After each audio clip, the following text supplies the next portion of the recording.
Good morning. We are extremely pleased that you are here.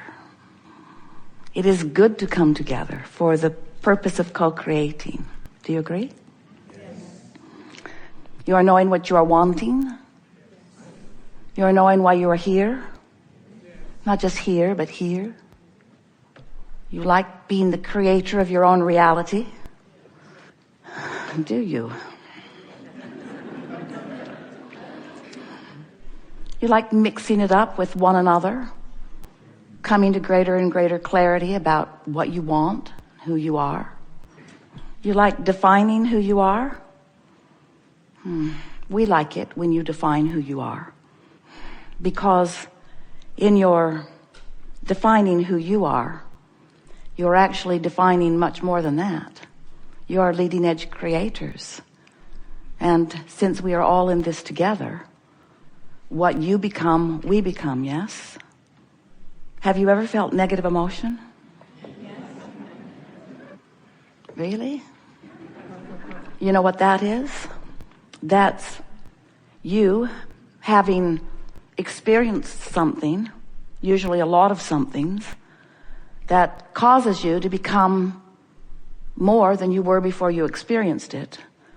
And then the negative emotion is you, in that moment, not being up to speed with what life caused you to become.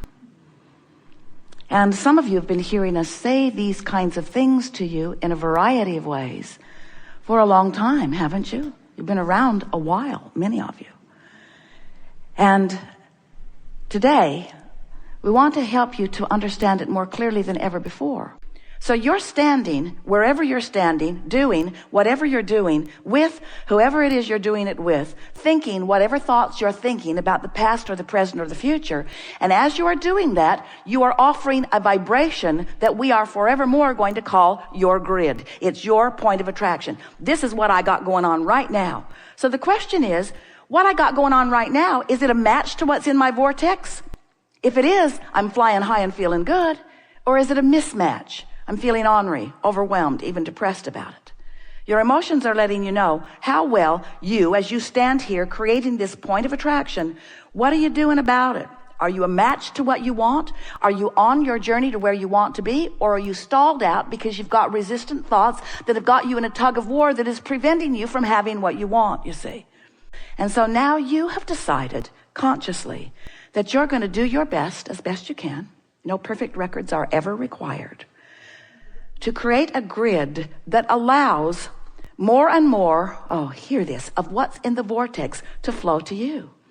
So just like it was really fun when you were looking into your yard and thinking about what you wanted, and you drove down the street and you saw your neighbor's yard, and it inspired you to want to do something more, that was the grid filling in.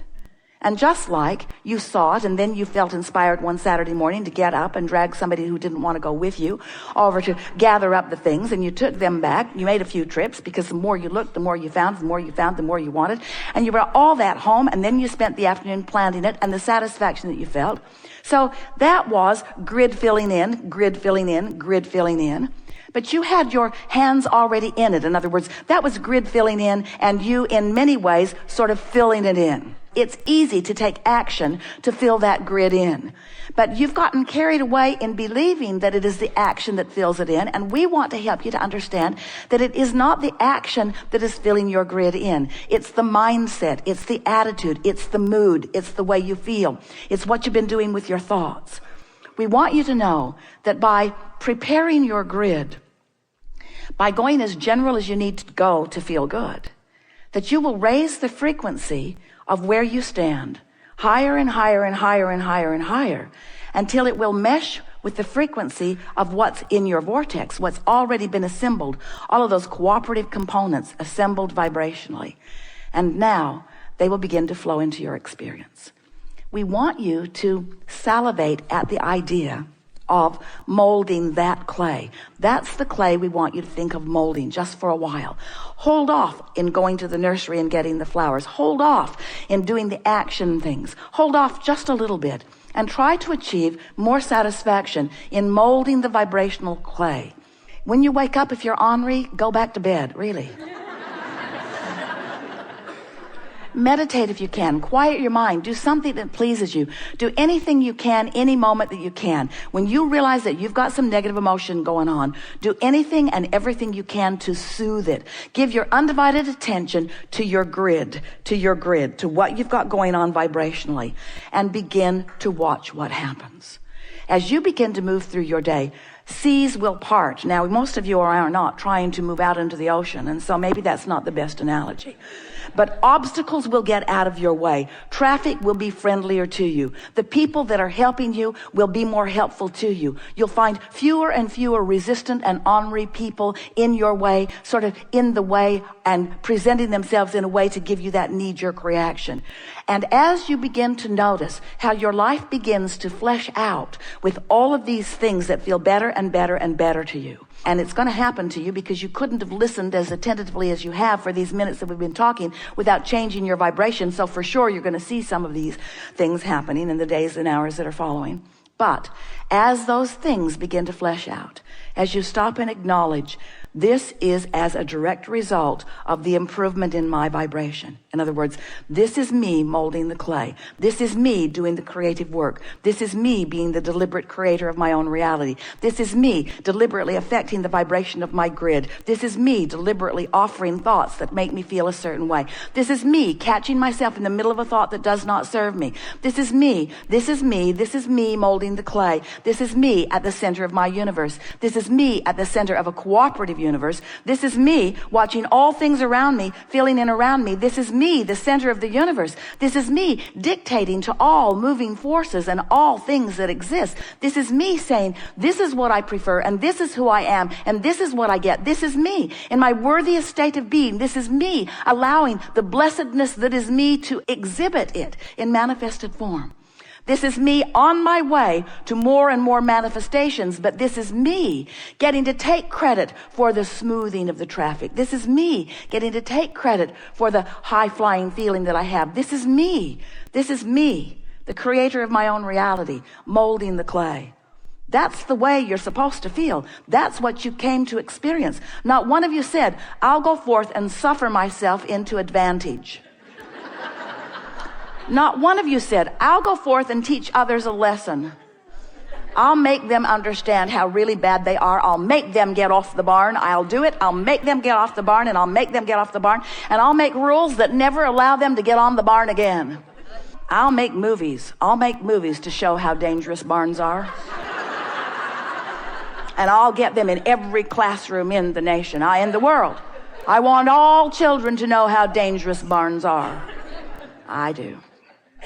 So you have to be wondering, well, Abraham, there are a lot of things in this world that when I look at them, I feel negative emotion because they are simply not the way I want them to be. And we acknowledge you came to explore and to personally decide what your preferences are. You've chosen this diverse universe. You've chosen this diverse, specific planet upon which you are co-creating. Because in your diversity, there is the opportunity for each of you to come to your own personal conclusions. And once you do, the power of the universe, the power of source energy, the power of alignment will back you up and assist you in the achieving of that. But so often you have split energy about it because you've long ago come to the conclusion of what you want, but you keep picking away at the reasons about why you want it. I want it because that isn't good, and I want it because that isn't fair, and I want it because that doesn't feel good, and I want it because I don't like that. And we say, if you could just leave the I don't want part of it out of the equation sooner, then you would align with what you want, and you would come into vibrational alignment with the power of the universe. If you've been listening to us for a while, and you have, you've heard us offer many different examples in order to help you to get a sense of this vibrational beingness that is all of us. We explained to you that as you sift through this contrast in your human form, that in your observation of what's going on around you, in your focus, in your imagining, in your attention, in your focus is the best word. In your focus, you are emanating vibrational rockets, and they precede you. Knowing what you don't want causes you to send off a rocket of desire of what you do want. And then we explain to you that law of attraction gathers those preferred rockets and holds them in a vibrational holding pattern, really eternally for you, there as a beacon for you to tune yourself into. So this vortex that we've been talking about, some find it difficult to get their thoughts around something that they can't see. It's really the only problem that you have with your physicalness. You are so good at translating vibration into the physical equivalent through what you see and hear and smell and taste and touch, that you want everything to be tangible. You want manifestation to show itself to you right away. And so you sort of count on manifestations to observe in order to adjust the way you feel. If you're observing a pleasing manifestation, you feel good and you say, yes, I would like more of that, please, or I demand more of that, yes. I want more of these pleasing things because when I look at pleasing things, I'm pleased. So please me, you say to your children, to your employers, to your employees, to your friends, to your mates, to your parents. Please me because I want to feel good. I want to feel good. You don't really realize that the reason you do feel good is because you're in complete alignment with all that you really are. And when you're in complete alignment with all that you really are, you're being all that you really are. You don't know that that's why you want to feel good. I want to feel good. I want to feel good. So please me because I want to feel good. And we say, that is so backwards. It doesn't even work that way at all. You must decide that you want to feel good and develop the self-discipline to look in the direction of what does feel good, whether it's past, present, or future. Focus upon what feels good, which means focus upon what's in your vortex, which means focus upon your inner being who stands in vibrational alignment with all that you have become. And when you focus in vibrational alignment with all that you have become, then what happens is you send out a singular vibration, not a mixed bag, know what I want, know what I don't want, a singular, steady signal. And in today's terminology, recently, if you've been listening to us in the last few weeks, we are calling that vibrational alignment, that basis of who you are. It's your vibrational grid. It's the vibrational framework that you were born with. It's this vibrational grid that when you line up with it, when you come into alignment with who you really are, your point of attraction is so powerful that anything that isn't in sync with it just bounces right off of it, bounces right off of it, bounces right off of it. And the good life, the path of least resistance, becomes what you're living. Now, sometimes you say, oh, path of least resistance sounds pretty lazy. And we say, those of you who have been attempting to apply the processes that we've been offering over all of these years would not call it a lazy effort, would you? Because it takes some focus. It's not easy to be in this world with all of these opinions and all of these processes and all of these patterns of life and all of these manifestations, some of which you like and some of which you don't like. It's not an easy thing to be in this interconnected world, and it's more interconnected today than it has ever been. Oh, more now, more now, more now. Things are moving fast. More now, more now, more now. It's moving very fast. Your interconnectivity is moving so fast. And so this is the time, if there was ever to be a time, for you to find your true guidance and align with it, because there is so much opportunity to be called away from who you really are. And when you're called away from who you really are, mostly by your simple observation of the world or of a situation or of a person, when you're called away from who you are, you feel it. That's what negative emotion is. We have enjoyed this interaction immensely. We are wanting to leave it in this place of understanding. We want you to feel the fullness of that which you are and the fullness of that which you are and provide for us. We want you to know that life is supposed to feel good for you. Subtle. Non-physical is subtle. You have to train yourself to the subtleness of the energy. But it is our promise to you that when you train yourself to the subtlety of vibration and you translate it consciously through your understanding of emotion, you will then and only then be the whole being that you came here to be, you see. Otherwise, you're out here on this raw and ragged edge, depriving yourself of the fullness of who you are and looking for manifestations to buoy you up, and it is backwards. We've enjoyed this interaction immensely, and we want you to know that there is great love and appreciation here for that which is you. And we want you to know that that which is you and that which is us is not different.